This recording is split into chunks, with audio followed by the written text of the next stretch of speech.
বাংলাদেশের হোটেলে গোমাংস বাধ্যতামূলক, যেটা আগেই বললাম আমি, বাংলাদেশের হিন্দু বিরোধী ফতোয়া জারি করা হয়েছে। হোটেলে হোটেলে গরুর মাংস রাখার নিদান দেওয়া হয়েছে হোটেলে হোটেলে, এবং নো বিফ লেখা হোটেলে নিষেধাজ্ঞা জারি করা হয়েছে। হোটেলের বাইরে অনেক সময় লেখা থাকে নো বিফ। এতদিন বাংলাদেশের অনেক হোটেলে লেখা থাকতো, সেরকম হোটেল দেখতে পাওয়া যেন না যায়, কোনো নো বিফ সাইন যেন দেখতে না পাওয়া যায়। গরুর মাংস না থাকলে হোটেল বয়কট করার ডাক দেওয়া হয়েছে। নো বিফ হোটেলের লাইসেন্স বাতিলের হুঁশিয়ারি দেওয়া হয়েছে।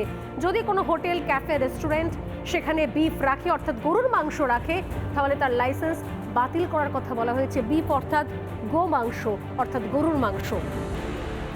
হিন্দু হোটেল বর্জনের ফতোয়া জারি করা হয়েছে। ভাবুন, যে সমস্ত হিন্দু হোটেল রয়েছে বাংলাদেশে, সেগুলো বর্জন করার ডাক দেওয়া হয়েছে। বাংলাদেশের হিন্দুরা কি বাংলাদেশি নয়? কে দেবে এই প্রশ্নের উত্তর? হিন্দু হোটেল বর্জনের রীতিমতো ফতোয়া জারি করা হয়েছে। বাংলাদেশের হোটেলে চলছে, বিভিন্ন জায়গাতে এই ধরনের ভয়ঙ্কর ঘটনা ঘটছে। আমি আরো ছবি দেখাবো, শুধুমাত্র এইটুকু নয়, বাকি অন্যান্য জায়গাতেও বাংলাদেশের হিন্দুরা কি অবস্থার মধ্যে রয়েছে সেই ছবিটাও তুলে ধরার চেষ্টা করব।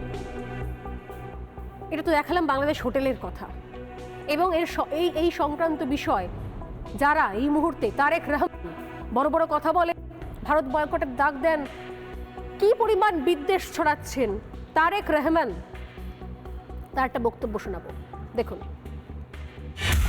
বাংলাদেশে একটা ট্রেন্ড শুরু হয়েছে যে গরুর মাংস রান্না না করা, এটা অনেক হোটেলই রাখে না। তো আমি যেই হোটেলে গরুর মাংস রাখে না, আমি সেই হোটেলে ভাত খাই না। এত চুলকানি কেন? হ্যাঁ, এটা তো এখনো বাংলাদেশে আছে, ভারতের অঙ্গরাজ্য হয়নি। যদি কোনোদিন হয় সেদিন এটা কইরো, সেদিন আমরা দেখবো নি। ঠিক আছে, তোমাদের সাথে কেমন করে লড়াই করা লাগে আমরা লড়াই করবো নি, ওই দিন আমরা দেখবো। সুতরাং আপনারা যারা যে সকল দোকান বলবে গরুর মাংস নাই বা গরুর মাংস রান্না করে না, কোনো কিছু বলার দরকার নাই, ওই দোকান বয়কট, ওই দোকানে খাওয়া দরকার নাই আমার। এই তারেক রহমান গণপরিষদের নাকি নেতা, সেই তারেক রহমান যা পারছেন বলে যাচ্ছেন। ভাবতে পারছেন যে সেখানে কোন পর্যায়ে বিষ, কোন পর্যায়ে মানুষের মনে বিষ ঢোকাতে পারলে, বিদ্বেষ ঢোকাতে পারলে এই ধরনের কথা প্রকাশ্যে বলা যায়, এবং সেগুলোকে সরকার আরো বেশি প্রমোট করে। সরকার বলে যে হ্যাঁ বলো বলো, আরো বলো, আরো বলো, যাতে সুন্দর করে একটা হিন্দু শূন্য রাষ্ট্র বানানো যায়। হিন্দু হোটেল বর্জনের ডাক দেওয়া হচ্ছে। আরে হিন্দুরা কি বাংলাদেশের নাগরিক নন? আমার কাছে তালিকা আছে, লম্বা তালিকা। এই জুলাই মাসে যা হয়েছে, তাদের ভাষায় নাকি বিপ্লব হয়েছে। জুলাই মাসে নাকি বিশাল বড় বিপ্লব হয়েছে। যদি বিপ্লবে ধরে নিলাম তাদের ভাষায়, বাংলাদেশের ভাষায়, তাহলে জুলাই মাসের বিপ্লবে কোনো হিন্দু শহীদ হয়নি? হয়নি কোনো হিন্দু শহীদ? তাদের কথা কে বলবে? শুধুমাত্র যারা মুসলমান ভাইরা তারা শহীদ হয়েছেন তাদের কথাই বলা হবে? তারা উপদেষ্টা পদে যাবেন? হিন্দুদের সমস্ত স্বার্থ ত্যাগ বরাবর, যুদ্ধ থেকে, মুক্তিযুদ্ধ থেকে শুরু করে, তাহলে কোন জায়গা থেকে, কোন সাহসে এই তারেক রহমানরা বলতে পারে যে হিন্দু হোটেল বর্জন করুন, হিন্দুদের ভাতে মারো, হিন্দুদের পেটে মারো? আসলে দেশটা হিন্দু বিদ্বেষী, এবং সেই কারণে ভারত বিদ্বেষ।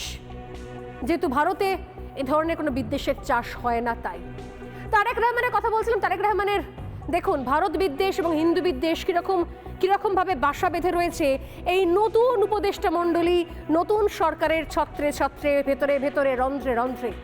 তারেক রহমানের আরো কিছু বক্তব্য শোনাবো, দেখুন। আমরা আসলে ভারতের সাথে বন্ধুত্ব চাই,